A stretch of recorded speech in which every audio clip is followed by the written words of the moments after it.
In this video, we're going to take a look at the Posterize adjustment layer.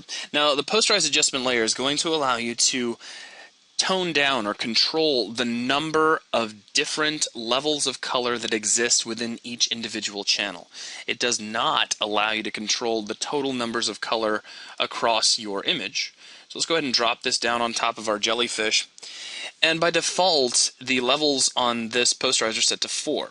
So if we focus just on one channel, so let's say I jump into, say, the blue channel, and that's all we look at, we have 1, 2, 3, 4 levels of tone. As you see here, we have white, light gray, medium gray, and then black. So that's where we're getting our number 4.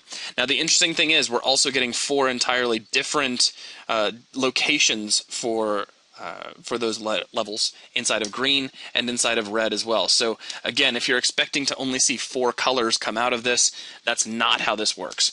Now you can take this number of levels and you can adjust it. So it goes all the way down to 2. So you just have pretty much on off. It's kind of like a binary thing within each channel. So check out our blue layer. It's just black and white. As we increase those levels, we go from heavily banded all the way out to, and as soon as you get to 255, you are pretty much right back at where you started for an 8-bit image. But again, that's really all there is to it. This is the only option you have, is just the ability to control this slider and thereby control the number of value levels within each individual channel, and you can see the result that you get here. You get this really interesting and kind of artistic use of banding. That will, however, wrap things up for this video. Thanks a lot for watching.